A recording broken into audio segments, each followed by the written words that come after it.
CreditMamadi to contentSkip to cite indexProfileThe online phenom on her new memoir, Well, That Escalated Quickly, her accidental activism and why she's taking a step back from the internet. If you want to be a creative in any field, at some point you have to stop listening to what everybody else is saying about what you're doing and just do. CreditMamadi Doumbouya for the New York Times, May 10, 2018. The internet is an actual dumpster fire, said Franchesca Ramsey to an audience in March, explaining why, though she's built her career online, she'd been retreating from social media lately. As a woman of color, she said, she dealt with a lot of harassment, and unplugging had been paramount for my mental health. Ms. Ramsey was on stage at Caveat, a Lower East Side speakeasy tucked underground behind a nondescript door and a long set of stairs. She was one of 3 comics who had been invited to speak on a panel as part of the Box Show, an intersectional feminist program run by writer and director Caitlin Fontana, who had for several years been performing inclusive comedy skits with a multicolored cast. That night's presentation was the Box Show's last. Ms. Ramsey's work, as a comedian, writer and actress who comments on inequality, is perhaps particularly vulnerable to vitriol, and a new book may expose her to more. In Well, That Escalated Quickly, Memoirs and Mistakes of an Accidental Activist, out May 22, she minds her own errors and condenses what she's learned into a sort of manual on social justice, complete with a glossary of terms like ableism, discrimination against people with disabilities, and ally, someone who defends the rights of marginalized groups to which they do not belong. Image credits Ani Figueroa. The New York Times. Over lunch in early April, she expressed some anxiety over how her book would be received. I feel very vulnerable, she said. Ms. Ramsey wore a burnt orange shift dress and a chunky wooden necklace with an abstract black and white pattern. Her signature embellished nails were painted a light pink with a gold glitter edge, a trio of glued-on gems on each of her index fingers. She'd taken to ignoring her trolls, some of whom have created a host of videos dissecting and disparaging her work and role as a social justice warrior, a pejorative term used to describe activists who speak out online. But with the publication of her book, she said, I know it's going to ramp back up. Ms. Ramsey, 34, got her start on YouTube, and her big break came in 2012, after her video, Shush_T White Girls Say, to Black Girls, a parody of the seemingly innocuous but actually offensive comments some white women make when interacting with black women, went viral. In the video, Ms. Ramsey wears a long, platinum blonde wig, and, in scene after scene, her character makes problematic statements such as, is it, like, bad to do blackface? The video made Ms. Ramsey an online celebrity, and she pioneered a particular type of content, politically correct, identity-focused comedy skits and commentary. In 2015, she signed a deal with MTV to create and host a web show called Decoded, now in its 6th season, where she creates similar videos for a broader audience. And her subject matter has expanded to address issues like xenophobia, classism and mental health stigma. In 2016, she also joined the now-cancelled Nightly Show with Larry Wilmore as a writer, bringing her internet expertise to a standing segment called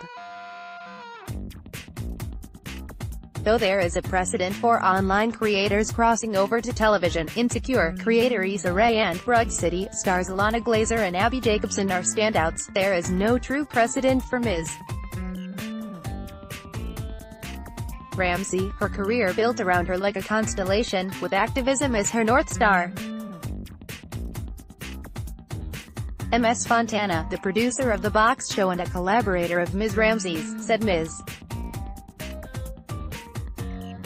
Ramsey has done what we all wish we could do, which is, as we get better in terms of technical acumen and writing, and all the parts of the puzzle get sharper, the core of that person's work and what they believe in stays the same and true to who they are. I think that's true of her for sure, in person, as in her videos. Ms. Ramsey is expressive and animated, often pumping her fist into her hand to punctuate a point or breaking into an impression in the middle of a story, but she pairs this playfulness with biting sarcasm.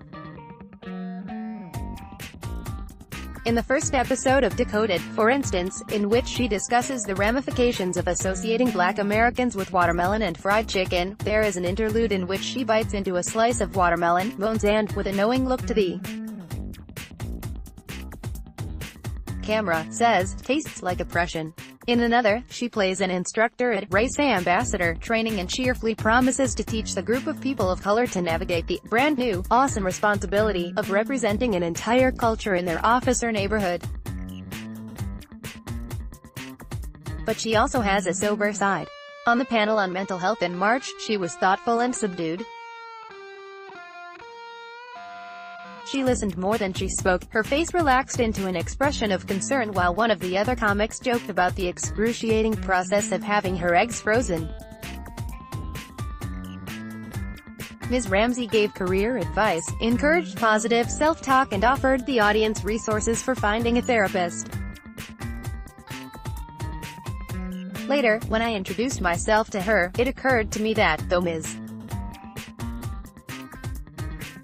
Ramsey is tall at 5 foot 10 inches, and I am nearly a foot shorter at 5 feet, she bent to my eye level. I think it's just part of my personality, she said a month later, when we met again on a rainy, blustery day in late April, this time at a nail salon near Union Square. Ms. Ramsey says she inherited her father's emotional breadth. At the panel in March, she quipped, "My dad's basically Drake," and that she often tries to put herself in others' shoes. This ability, to empathize even with those who disagree with her, is core to her work. But it's gotten her some blowback.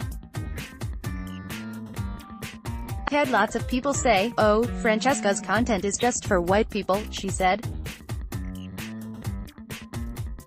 "But I try to talk about identity in a way that's accessible to lots of people and is not a pointed finger, because we can't all wake up and know everything." Even before YouTube or Twitter, the internet was kind of Ms. Ramsey's thing. An only child, she was raised in West Palm Beach, Florida, and exposed to computers early. She took a typing class in the 3rd grade and had a website by the time she was in high school. It was the mid-1990s, and she didn't own a digital camera, so she'd upload scanned photos to her site and blog about what was going on in her life. "Every party, I would take pictures at, every play," she said. "I like just keeping track of everything. For some reason I just thought it was really cool. And I didn't care that no one was reading it." Images. Ramsey at home in Brooklyn with her dog, Kaya. CreditMamadi Doumbouya for the New York Times SMS.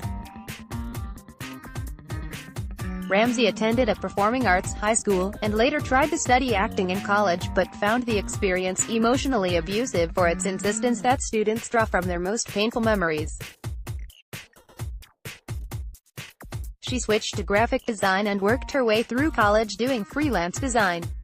Her senior year, she started dating her now husband, Patrick Condis. And in 2009, when he got a scholarship to study law at St.